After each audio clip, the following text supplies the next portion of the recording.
96 présente Sud Radio, la radio du rugby. Le MAG, Alexandre Priam.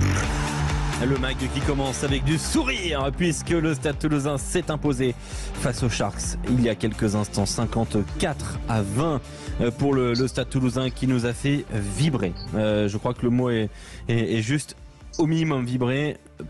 Peut-être même plus, mais après on rentre dans des considérations physiques peut-être un peu trop tôt. 18h03, ce sera pour plus tard. On des sourires. On vous le souhaite. On vous le souhaite. On est avec Quentin Cavalis, avec Yoann Huget, avec Julien Thomas, avec Zachary Pilon. Tout à l'heure la conférence de presse en direct du Stade Toulousain avec Rémi Mességuet. On vient de voir une victoire 54-20 du Stade Toulousain. Les Hauts-Garonnais qui rejoindront le Leinster pour donc le prochain match des essais toulousains marqués par Ramos 47-72e, Malia 35e, 56e, Movaca 68e, Retière 75e, Romain Ntamak 78e minute de jeu, temps d'essai qui mettent d'ailleurs dans la sauce, il faut le dire, notre responsable production et réseaux sociaux, Zachary Pilon, qui est en train de sortir tous les essais. On les réécoutera dans cette il transpire heure. à grosses gouttes, c'est magnifique. Ah oui, c'est grandiose et en même temps il est heureux parce que bon, il aime bien le Stade. J'ai dit que je supportais le rugby hier soir, Alexandre. Oui, mais bon, Et là, j'ai été servi, donc je suis très heureux. Attention, t'as la limite de l'arrogance. Ah oui, attention quand même, Zachary Pilon. Attention sur la brèche, le galop anglais, parisien, toulousain, orléanais. On va parler de quoi aujourd'hui aussi? On va parler de Pro D2 bien évidemment, avec un point sur ce fantastique championnat et sur la bataille au top 6 tout à l'heure.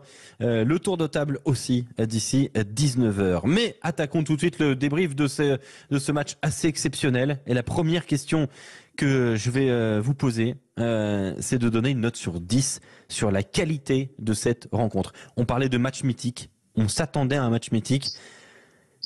Ce match, il a eu quelle portée, quelle valeur rugbystique selon vous? Une note sur 10, Yoann Huget, sur ce match. Il faut être quand il y a du plaisir, il faut le prendre, hein, parce que ouh là là, à chaque je sens fois, une belle note. Non, mais c'est vrai, parce qu'à chaque fois on est frileux, il faut mettre. Ça dépend si tu habites au Sharks ou pas. Si t'habites à... Mais non, mais c'était un bon match de rugby, que ce soit côté Sharks ou côté ou côté toulousain. Malgré tout, c'était un bon match de rugby. Pour avoir vu le Leicester hier, sincèrement, on pense que Leicester va gagner, ils s'accrochent. Et au final, ils en prennent 40. Mais sur un jeu qui est du jeu au pied, tout ça, aujourd'hui, on a vu de beaux essais de la part des deux côtés. Voilà, on est sur une note de 8, j'ai envie de mettre. Ah, c'est presque dur, 8, hein. Julien Thomas, ta note sur 10. Mais j'avais pensé à ça, mais je vais t'embêter, je vais dire 8,5. Non, il n'y a pas de 2,5. Ah non. Non, il n'y a pas de 2,5. Ah non, j'allais dire 8 aussi. Julien. J'allais dire 8. J'allais dire 8 aussi, ouais. 8 pour Julien, 8 pour Yoann. Combien pour Philippe Spanghero? Je l'ai vu, hein. Il arrive, il est là, il est plus ou moins là avec nous. C'est ce côté-là, Philippe. Oui, je suis là, je viens poursuivre un peu le plaisir avec vous quelques minutes. Je vais mettre 8 aussi. Pourquoi? Parce qu'il y a eu quand même un petit peu de déchets et que, comme tu refuses les demi, mettre 9, on s'approche de la perfection.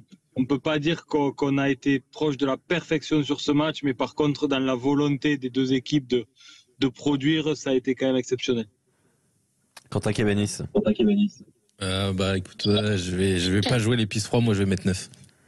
Ah, bah pourquoi 9, Quentin? Pourquoi ça vaut plus que 8? Parce que, je sais pas, des matchs comme ça, j'ai pas l'impression qu'on en voit tous les week-ends non plus. Voilà, là, au début, moi, j'étais attentif, on va dire, mais pas forcément captivé. Et puis, au bout de 5 minutes, voilà, j'étais happé par cette rencontre.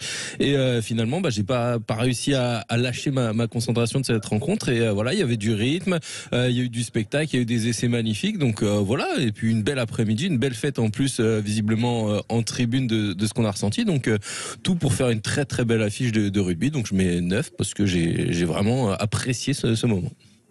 En revanche, en 2 mots, si on peut noter les analyses de Quentin Cabanis, c'est nul, sale. 2. Oui, mais ça, c'est à la fin de la saison, dans l'entretien annuel, ça, que tu pourras faire, Philippe Spanghero, quand Quentin demandera une prolongation, je vais dire, une nouvelle rémunération. Allez, on peut tout demander. Prolongation, rémunération, un nouveau contrat sur 5 ans, très bon agent, en la personne de, je sais pas, qui est Je suis free agent. Je suis free agent à la fin de la saison, ou pas? Voilà. On a vu l'émotion d'Hugo Mola, qui s'est rapproché de la tribune tout à l'heure, à deux doigts de pleurer. Très clairement, Hugo Mola, il avait les larmes aux yeux. Un mot pour décrire le match de Toulouse, cette fois-ci de la prestation toulousaine.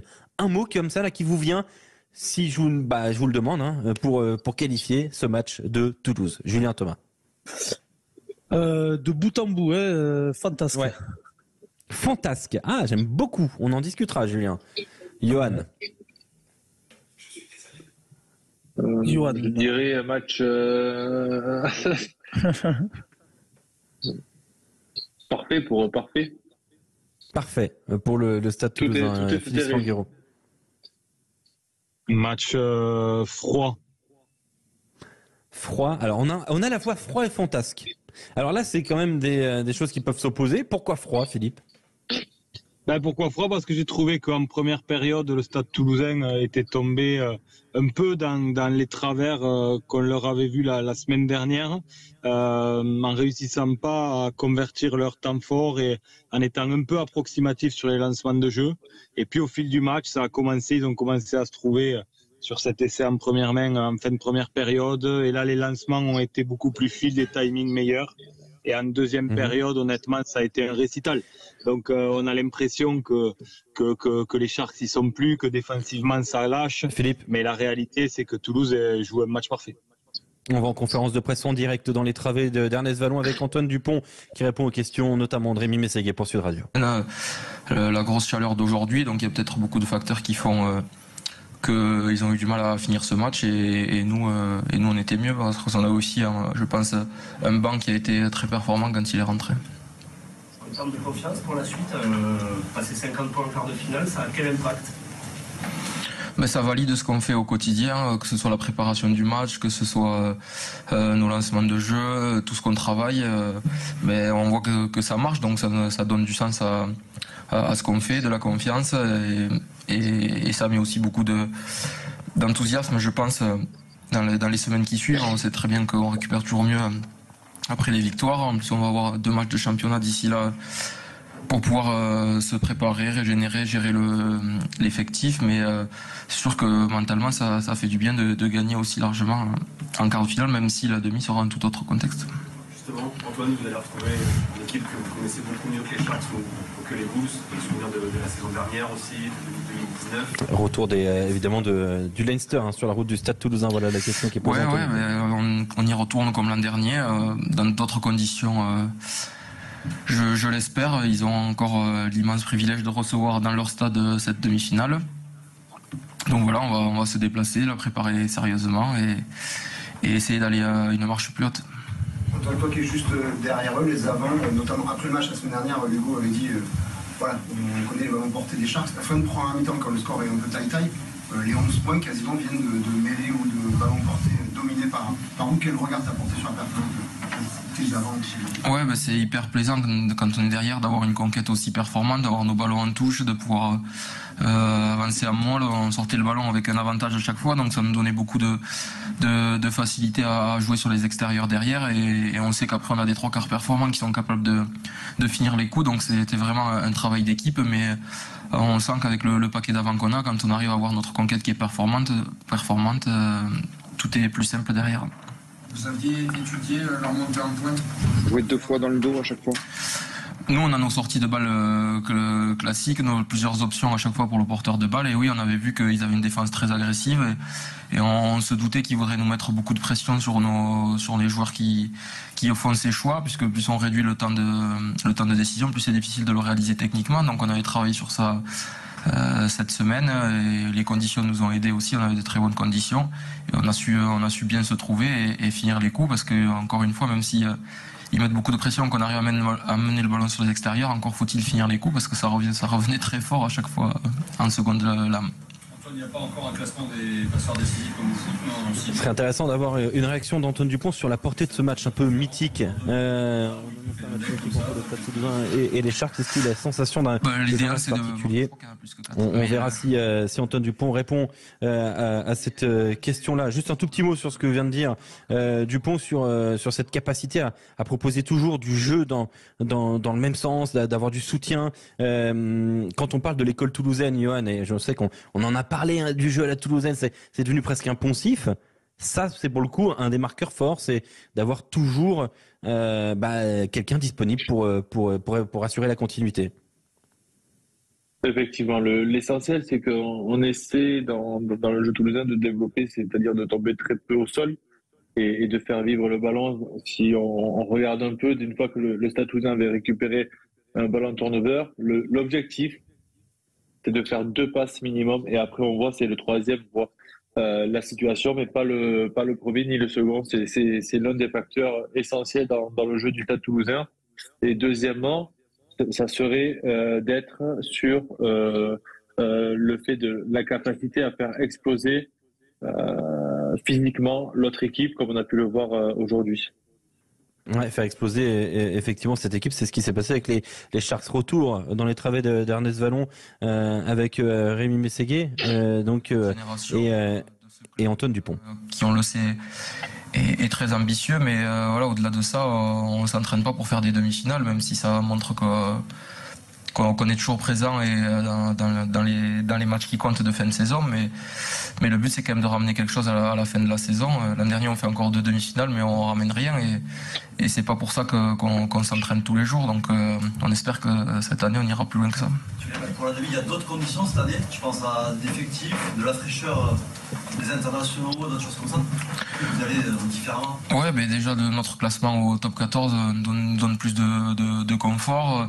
Un effectif qui est plus étoffé cette année, avec on le sent vraiment, c'est dur de jouer dans cette équipe. On n'a qu'à regarder les mecs qui sont en tribune aujourd'hui, ça montre la qualité du groupe, et ça pousse tout le monde à être meilleur. Et à chaque fois que quelqu'un a eu sa chance cette année, on n'a pas fait de cadeau, le staff n'a pas fait de cadeau, il n'y a rien qui a été offert, tout le monde se l'est gagné, et tout le monde se pousse vers le haut, et cette concurrence saine, c'est ça qui fait qu'on arrive à performer sur les 2 compétitions, et voilà, sur les semaines qui vont arriver jusqu'à la fin de la saison, c'est pas 23 ou 28 joueurs qui vont être importants, c'est 45, c'est 50 joueurs, c'est l'effectif global et tout le club il faut qu'ils se mettent en ordre de marche pour essayer de ramener quelque chose.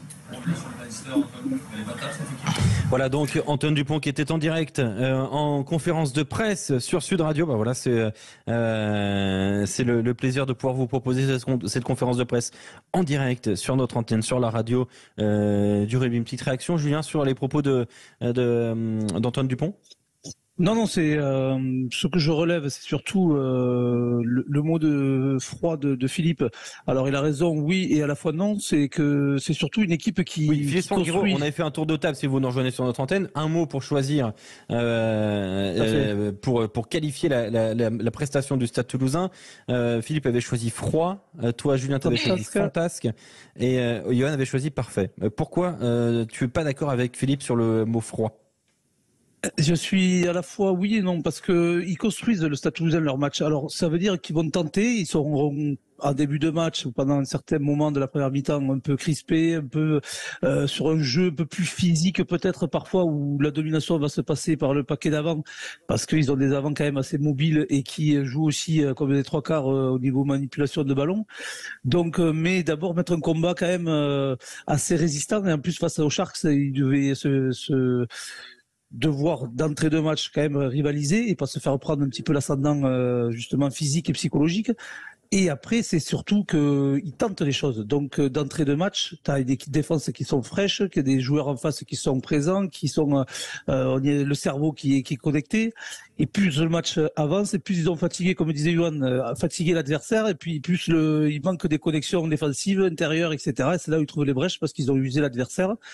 Et ça finit avec cette fin de match. Tous les essais arrivent dans les 10 dernières minutes. C'est exceptionnel. Donc, ce qui fait ce score large. Donc, moi, c'est pour ça que je dis fantasque, parce que il y a la construction de leur match, le défi physique, l'ouverture et bien sûr le jeu toulousain de jouer debout, plus le travail qui paye dans les 10 dernières minutes à mettre autant d'essais. Ouais, voilà donc pour les choix des mots. Philippe Spanghero, on va te remercier. Merci d'avoir été avec nous quelques instants pour ce débrief plutôt ponctué par Antoine Dupont. Et on continue, nous, de le faire avec vous au 0826 300 300 avec Johan Huget, Julien Thomas. Tiens, allez. Merci pour ta présence, Philippe. Merci Philippe. Merci Philippe. Comme d'habitude. Et on est super généreux. Il va se passer quelque chose. On vous offre dès maintenant le maillot du Stade Toulousain. Le maillot domicile, le noir et rouge. Magnifique. On vous l'offre tout de suite. Tout de suite, là, immédiatement. 0826 300 300. 0826 300 300. Tiens, le combienième d'appel on prend, Johan, pour le gagnant? Il y en a combien, tu m'as dit? Le combienième? Bah, choisis. Voilà. Allez, entre 1 et 50, parce qu'après, sinon... Ah, voilà, c'est pour ça. Je voulais savoir combien il y en avait. Bon, moi, j'aime bien 40. 40. Allez, le 40e appel, eh bien, gagnera donc ce maillot entre ce maillot du Stade Toulousain. Il y a déjà beaucoup d'appels. Hein. On est déjà en train d'affoler les compteurs. 0826 300 300 5 centimes l'appel. On est déjà presque à 40. Allez. Votre santé, évitez de grignoter. Sud Radio, la radio du rugby. Le MAG, Alexandre Priam. Vous êtes bien sur Sud Radio après la victoire du Stade Toulousain 54-20 face aux Sharks de Durban en quart de finale de Champions Cup. Une victoire exceptionnelle du Stade Toulousain et on en parle au 0826 300 300. Beaucoup d'appels. On est avec nos consultants Julien Thomas et Johan Huget, avec nos spécialistes, avec toute l'équipe Sud Radio Rugby, Quentin Cabanis, Zachary Pilon sur les réseaux sociaux, hashtag SRR sur Sud Radio Rugby. Johan Huget avait choisi le numéro 40e appel pour gagner un maillot. Je sais pas pourquoi, je sens la grosse bêtise de Philippe, mais Philippe nous dit, je suis surpris que Johan n'ait pas choisi le 72. Je sais pas pourquoi. Apparemment, il y a un truc. C'est la ligne de bus qui s'arrête devant la radio, mais après, je sais pas si ça... Apparemment, il y a quelque chose. Ça s'arrêtait au 50, c'est pour ça. Oui, mais apparemment sinon de 72. J'ai l'impression qu'il faut pas qu'on demande pourquoi. Donc on va pas le faire. Je sens la connerie. Tu nous aurais proposé le 41, tu vois. Je sens la connerie. Et justement, Quentin, le 40e appel, ça a été très très rapide. Hein. Ah oui, le standard a pris feu. Le standard a pris feu.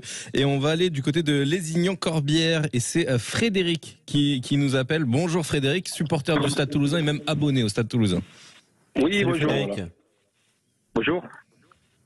Très heureux de vous avoir sur Sud Radio. Très heureux aussi que vous ayez le réflexe Sud Radio Rugby, de savoir que quand il y a du rugby, il y a Sud Radio.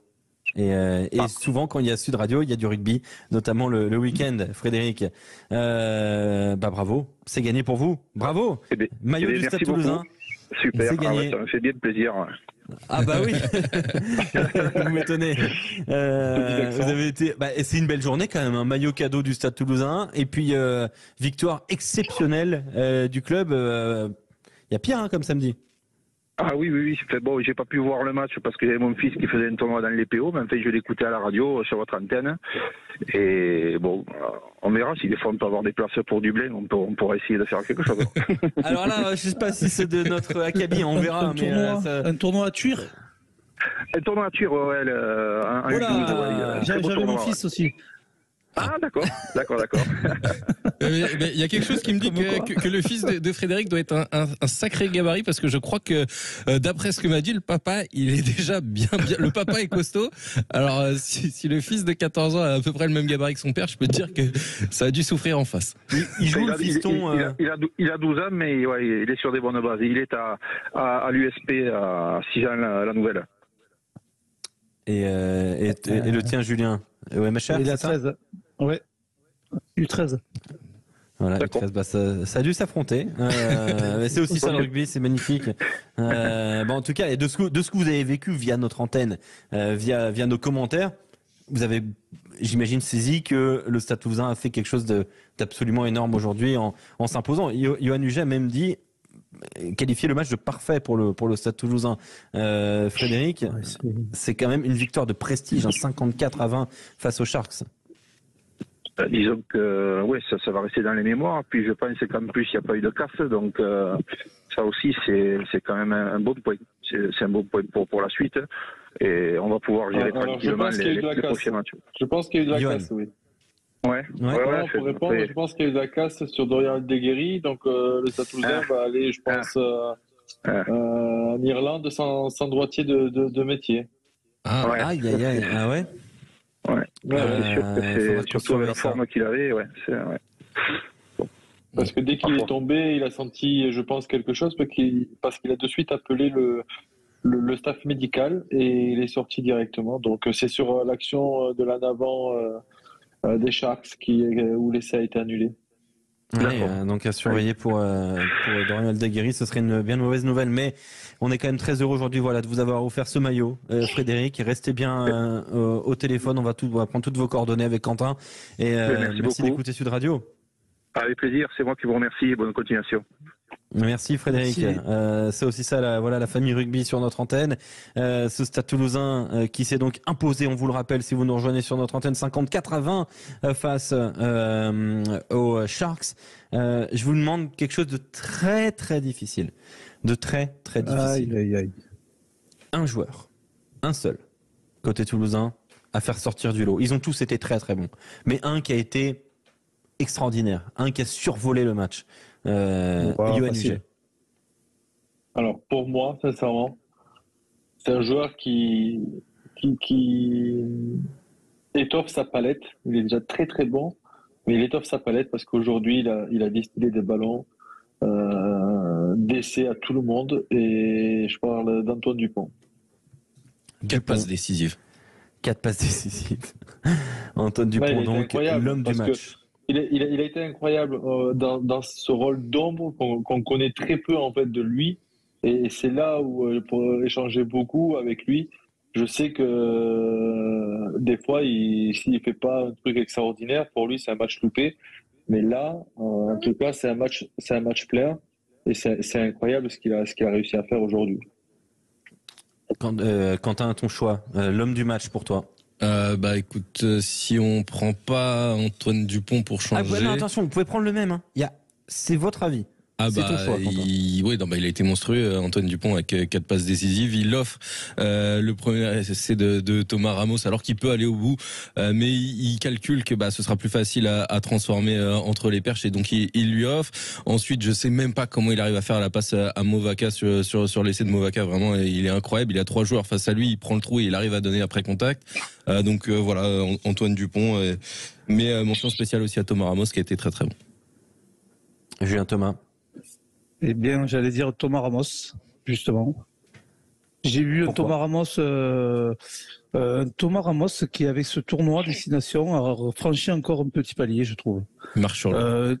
Ouais, déjà, mais au-delà de confiance, de relâchement dans son rugby, de tenter des choses qu'il faisait pas. Ce petit coup de pied là devant un but qui met vers la passe au pied. Excusez-moi de vous couper, messieurs. Mais tu vois ça. C'est juste que je vous coupe parce que c'est juste que le tournoi l'a révélé. Mais ce que fait Thomas, il le fait depuis des années. Non, mais ça, il le fait. Souvenez-vous de l'essai qu'on marque. Plus contraint quand même.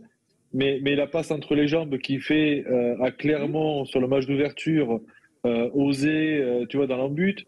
Ce qu'il fait là, il le fait depuis des années, sauf que le fait qu'il ait été en équipe de France le met en lumière, et du coup, on s'aperçoit de ce qu'il est capable de faire. Donc, ce qu'il fait, sincèrement, il a toujours fait ça. Clairement, la passe qu'il fait entre les jambes, il n'y a que lui qui peut faire ça. Et moi, je suis à côté, j'ai envie de l'insulter.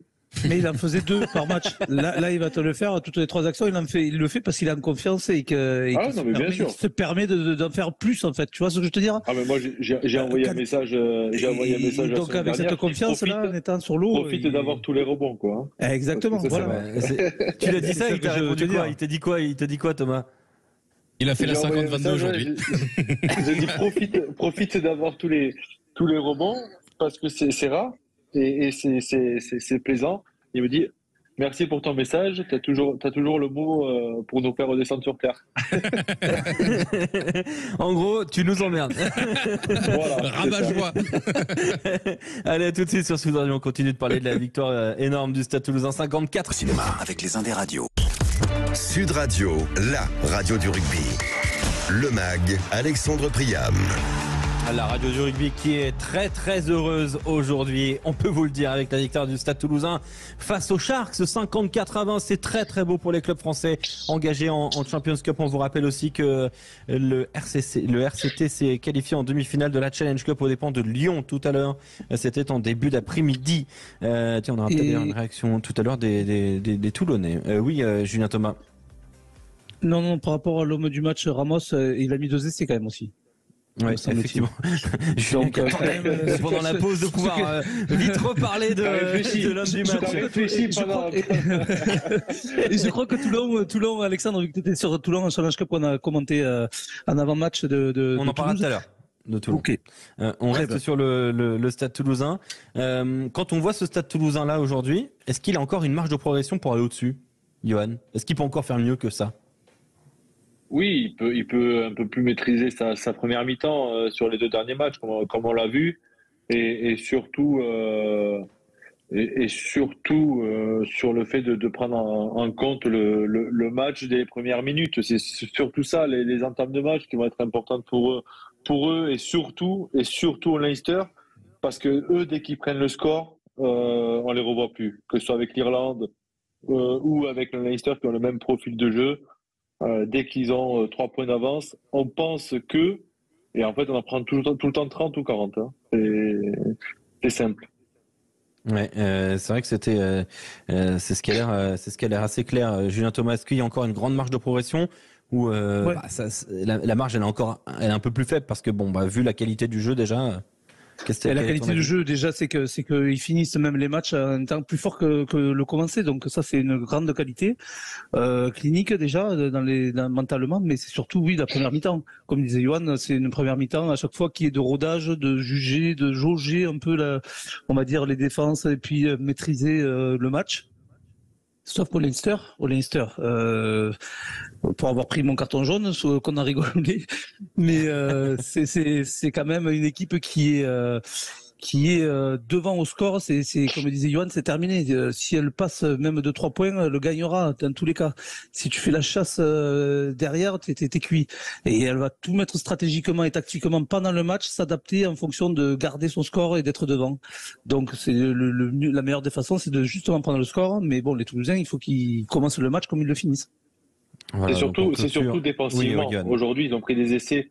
Essais un peu trop facilement, de loin, chose qui était inhabituelle pour eux. Donc, je pense, dans un premier temps, qu'il faut qu'ils règlent un peu la défense sur la première mi-temps, parce que il faut se le dire, ce sera pas du tout le même jeu au Leinster, et surtout, ils verront pas le ballon. Ils vont pas avoir le ballon sur multiples phases de jeu. Et là, il va falloir tenir l'échange défensivement. Et là où on va voir Toulouse en défense s'ils tiennent. Et oui, donc voilà, donc la victoire de Toulouse 54-20 face aux Sharks en début d'après-midi. Le RCT s'est imposé face aux Loups 48-23 qualification donc pour les Toulonnais qui affronteront Benetton-Trévise en demi-finale. Première fois qu'un club italien est en demi-finale de la Challenge Cup. Et il y a de la colère chez les Rodaniens, notamment chez Xavier Garbajosa qui a répondu aux questions de Mathias Perlot. Xavier Garbajosa, il devait pas s'exprimer à la presse parce qu'il était suspendu pour cette rencontre et en fait il a dit si en fait je parle quand même à la presse et il a poussé un coup de gueule après la performance de tous ses joueurs. Xavier Garbajosa, colère, on l'écoute. Que ce genre retient qu'on a pris une belle branlée ce soir, voilà, on s'est fait flageller, on a pris 52 points pour un quart de finale. C'est pas ni l'attitude ni le comportement qu'on doit avoir. Alors certes, la première mi-temps on a je pense les intentions. Sauf qu'à un moment il faut être efficace aussi à ce jeu. C'est bien de jouer à la baballe, mais il faut aussi marquer. Et eux, sur 3 essais à 0 passe, 2 molles portées d'école et une pénalité jouée rapidement où on se regarde les pompes et derrière 3 essais. C'est sûr que mal à la casquette, mal à la tête. Ouais, voilà. Je crois qu'il n'y a pas besoin de beaucoup plus de commentaires. Xavier Garbajosa, la vidéo, ça va piquer. On s'est fait flageller, voilà. Ouais, bon. Ouais, c'est quand même le champion en titre qui donc et ça vous fait retourner parce que tous les deux vous le connaissez et ouais, non mais après parfois il fait bon de tuer le joueur. Ouais. Non mais c'est vrai qu'il peut être furax parce que ces essais sont juste avant la mi-temps en 3 minutes en fait, donc c'est là où il peut être furax, mais bon oui après c'est du Garba. C'est du grand Garba. Place au tour de table de l'actualité. Quentin Cabanis. Sud Radio, la radio du rugby. Le tour de table de l'actualité. Chacun choisit un thème, que ce soit rugby ou pas. On peut même aller au-delà. Julien Thomas, Quentin Cabanis, Yoann Huget, moi-même. Je me suis même permis un petit choix. Un choix sur lequel d'ailleurs on aura un invité. Quentin Cabanis, on commence par toi.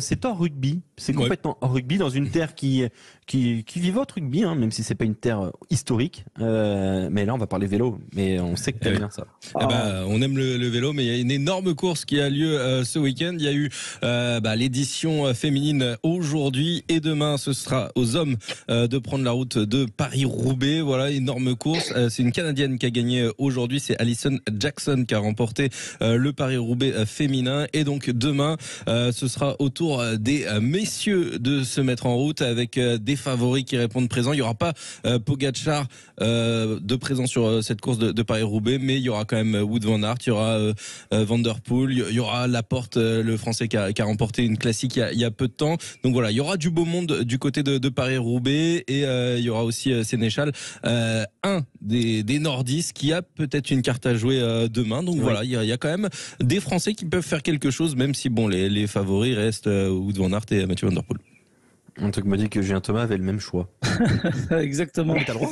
Il n'y a aucun problème. Non, j'avais pris le Paris-Roubaix parce que c'est une course mythique, bien sûr, grandiose de l'année, et c'est là où les plus grands coureurs viennent vraiment s'affronter. Puis surtout, mais pour ajouter alors par exemple à Quentin, moi c'est le Paris-Roubaix mais femmes, qui aura bien sûr avant, je crois, ou après les hommes. Aujourd'hui, mais qui il y a eu lieu. Aujourd'hui, c'est une Canadienne qui a gagné, une Française qui a fait quatrième. Content, toi, dis donc. Oh là là. Non, j'ai pas écouté parce que je cherchais autre chose, voir si j'avais une autre info. Voilà, c'est une Canadienne qui a gagné et la première Française a fait quatrième. Pardon, Quentin. D'accord. Bon, mais très bien, voilà. Mais non, j'avais choisi Paris-Roubaix. Oui, non, parce que franchement, c'est carton bleu. Une course. Et sinon, tu suis le cyclisme féminin, c'est ça? Oui, vu qu'il y est, qu'ils ont mis aussi le Tour de France, bien sûr.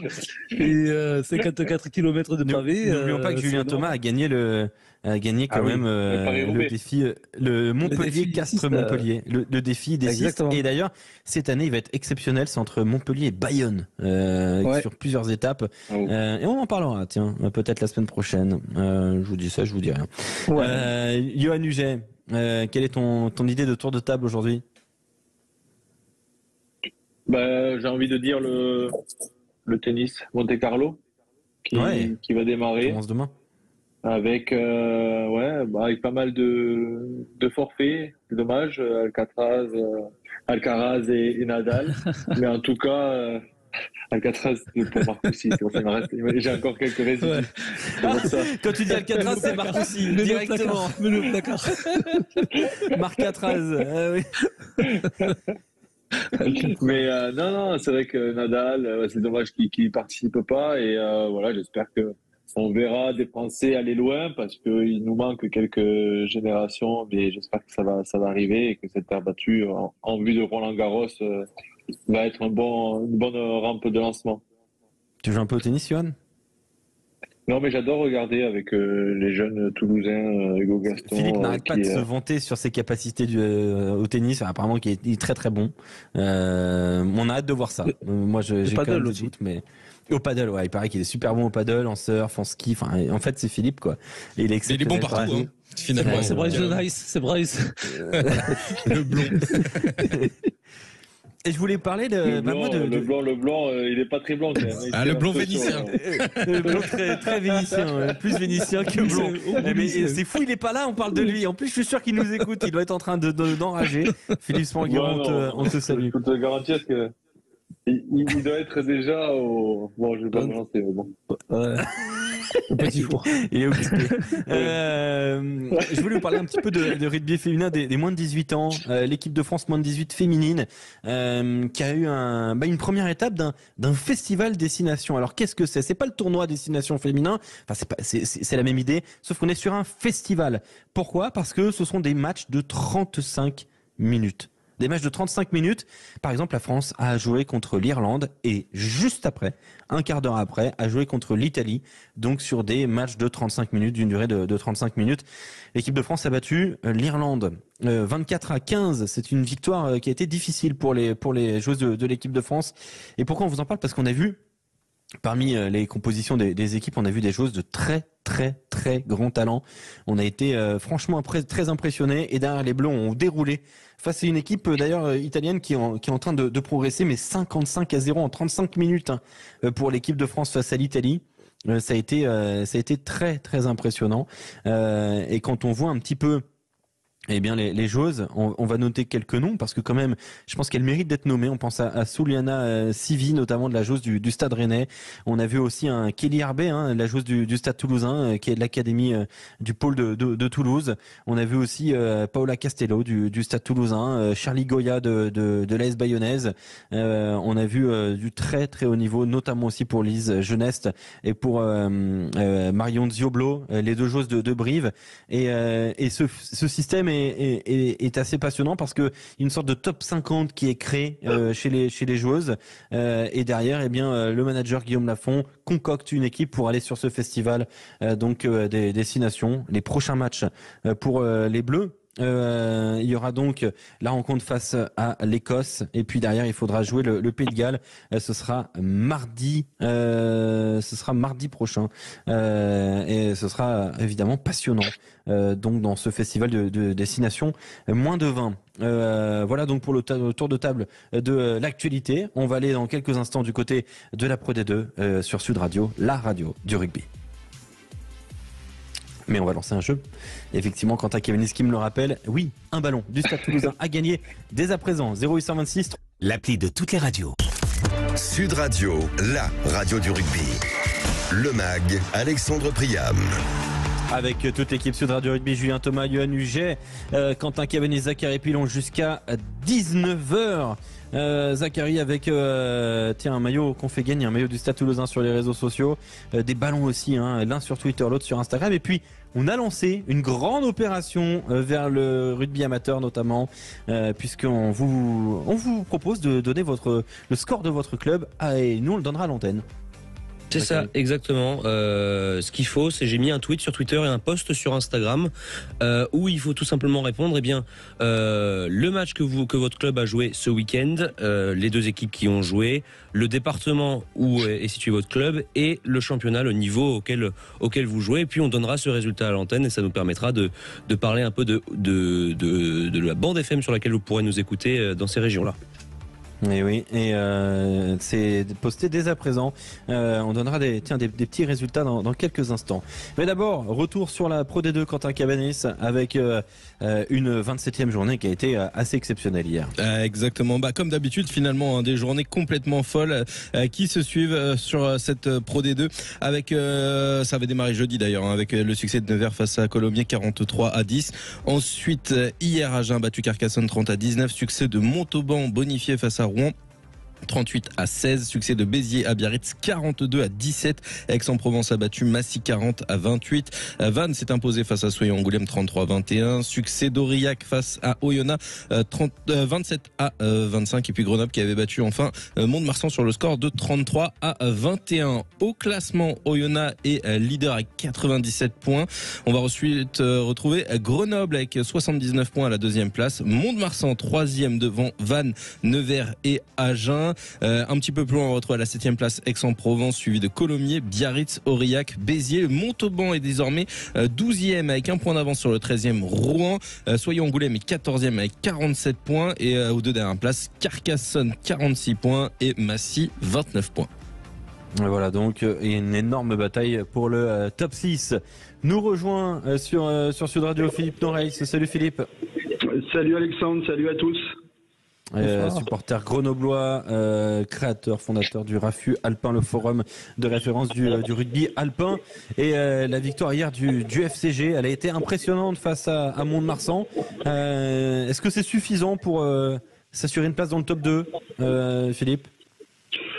Suffisant, on va le savoir très rapidement parce qu'il reste 3 matchs, mais c'est vrai que sur le contenu du match hier soir, alors on a fini, le FCG a fini en apothéose avec 10 minutes de folie, avec 3 essais en 7 minutes, ce qui a été assez exceptionnel. Mais c'est vrai que sur les 70 premières minutes, ça a été un petit peu plus compliqué où le FCG avait la main mise sur le ballon, mais et s'est heurté à une très grosse défense de Mont-de-Marsan et avec une équipe de Mont-de-Marsan qui a été très solide et très pragmatique. Alors est-ce que ça va être suffisant? On va le voir, mais en tout cas le FCG est sur une très grosse dynamique depuis le début de l'année 2023, oui.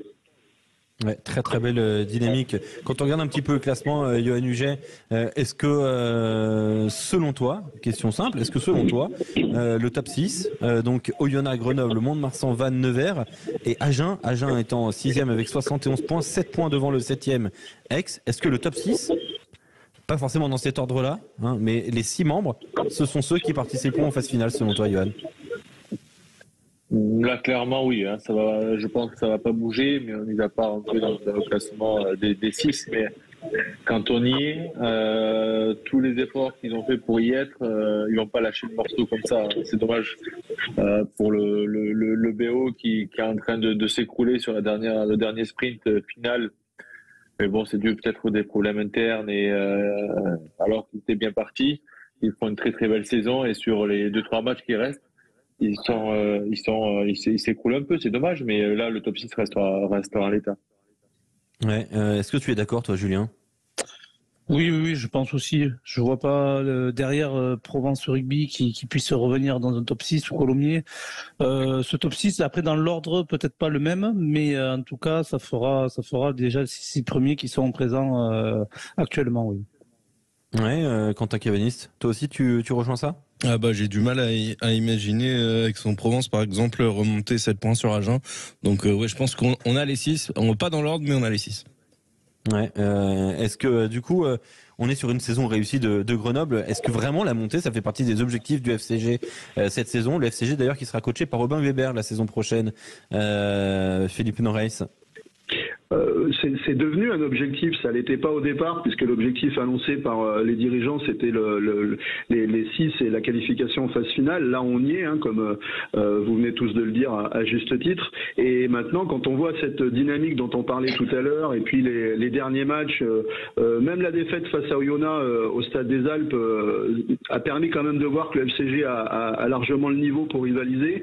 Hier soir ils l'ont prouvé. Donc oui, aujourd'hui on sent que la mayonnaise prend, que le jeu du FCG prôné par Gégène Bacher et les 2 autres coachs, ça va de mieux en mieux.